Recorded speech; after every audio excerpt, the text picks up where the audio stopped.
फक्त 2 मिनिटं संपायचं आहे.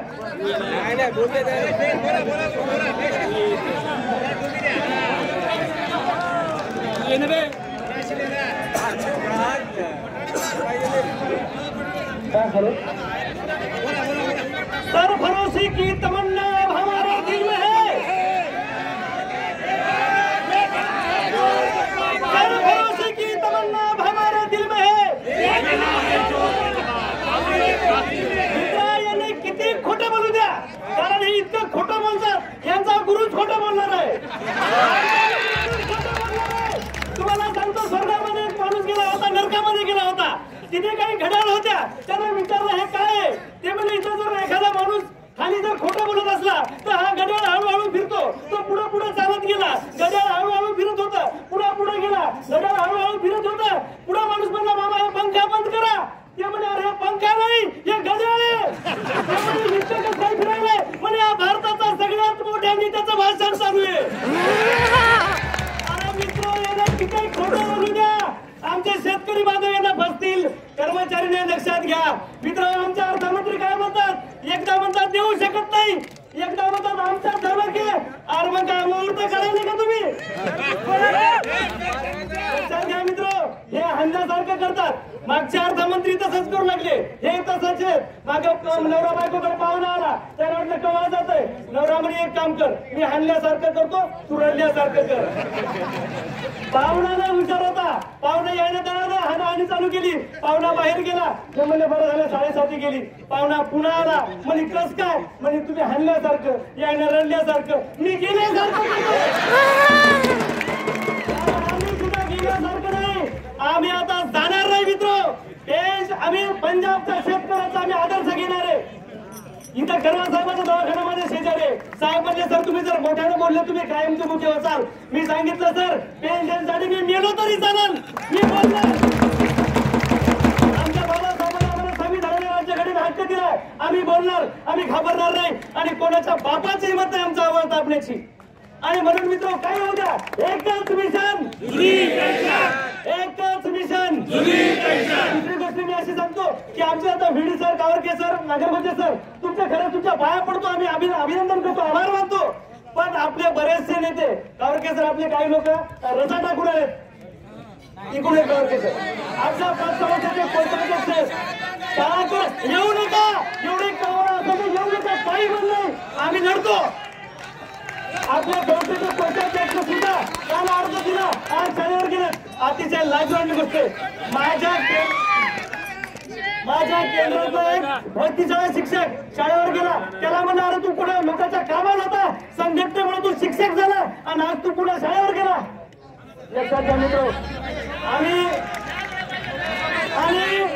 दादागिरीचा, हुकुमशाहीचा, तावातावाला बोलण्याचा विषय नाही. आम्ही सगळ्यांना प्रेमाने म्हणणार, सगळे सोबत आले पाहिजे. आमच्या संस्थेचे काही लोक आले, काही संस्था अध्यक्षांनी शाळा भरवल्या. मित्र घाबरू नका, बिनधास्तपणे शाळा बंद करा. आता पेटले काय जळायचं ते जळू द्या.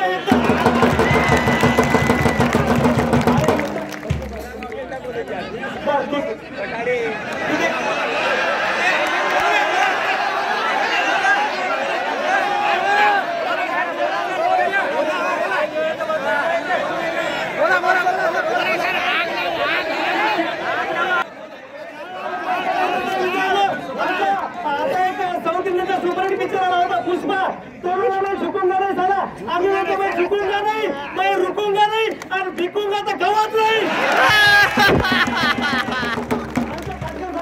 चर्चा होती, पण कालच्या न्यूज चॅनलवर जेव्हा आम्ही बघितलं आणि त्याने सांगितलं की पहिला प्रश्न सुटत नाही तोपर्यंत आम्ही दुसऱ्या प्रश्नावर जात नाही. आणि प्रश्नपत्रिका सोडण्याचा अतिशय चांगला मार्ग आहे, क्रमानं प्रश्न सोडायचे. पहिला प्रश्न नंतर दुसरा प्रश्न. आणि म्हणून लक्षात घ्या मित्र, आमचा म्हणजे तोशिफ सारखा आमचा सलमान खान लाजवर असा तरुण तरफदार बोलला. तोशिफ सारखा म्हणता मरण पावला, तोशिफच्या घरी तुम्ही जा, त्याचा बाप ढसाडे चालणार. त्याच्या बापाने सांगितलं तुमच्यापैकी जर कोणी जर मेलं ना तर आवर्जून माझी 1000 रुपये तुम्ही माझ्या घरून घेऊन जा. मित्र तोशिफच्या घरी जर कोणी गेला असेल, त्याची आई, त्याची बायको, त्याचा भाऊ तुम्ही जर बघितला असेल तर अतिशय म्हणजे फार दुर्दैवी घटना यासमोर घडत आहेत. आणि ही वेळ कोणासाठी येऊ शकते. म्हणून मला मिळालेला 2 मिनिटाचा वेळ मी थोडासा वाढवला मॅडम, मी तुमची दिलगिरी व्यक्त करतो. आणि पुन्हा काही बाकी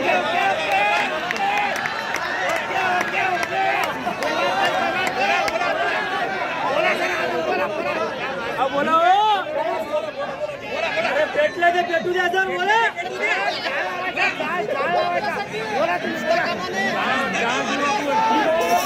आहे, आम्हाला माहित नाही आमचे बीएसएफ, आमचे सीआयएसएफ, आमचे एसआरपीएफ, आमचे सीआरपीएफ यायला नाही हो. आणि त्याच्यामुळे मित्र काळजी करायचं काम नाही. ह्या सगळ्या गाड्या आहेत ना, हे सगळे आपल्या सोबत आहेत. हे आमचे आणि म्हणून त्याच्या हा सगळ्यांच्या हिताचा प्रश्न आहे. की बात है, पुलिस हमारे साथ है, ये तो अंदर की बात है, पुलिस हमारे साथ है. बांधवाच्या ठीक आहे, मेलेल्या माणसांची वाईट अवस्था वर्णन करणारी मी एक कविता या ठिकाणी सादर करतो. अतिशय वाईट अवस्था आहे बघा.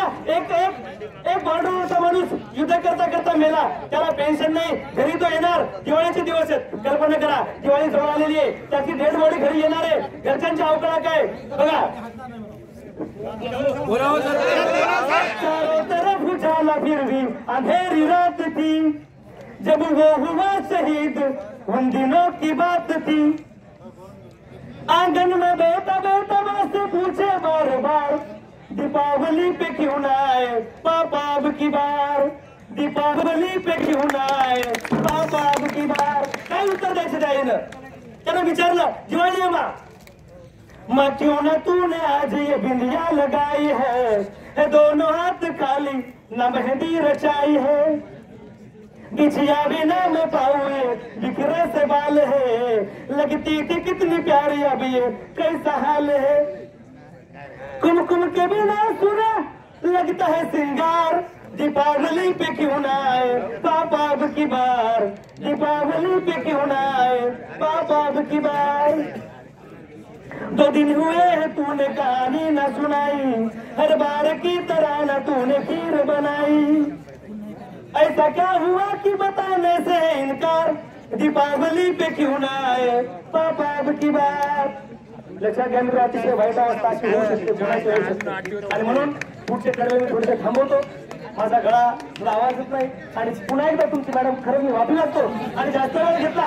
एकच मिशन, आमच्या सगळ्या नेत्यांना हात जोडून विनंती आहे. आज आम्हाला कळलं खरंच की हिरो कोण येते. तुम्ही ते सगळे येत नाही, ज्येष्ठ बांधव टावरके सर, विडी सर, नागरगोटे सर, तुम्ही सगळे आमच्यासाठी हिरो आहेत. आणि म्हणून आम्ही आजन्म तुमचे उपचार विचारणार नाही. पण आपल्या सोबतचे सगळे जे अर्ज टाकून आले, काळ्या भीती बांधून आले, ते नको. त्यांना प्रामाणिकपणे शाळा बंद ठेवायला सांगा आणि यायला चला, हीच विनंती करतो. सांगतो. जय हिंद.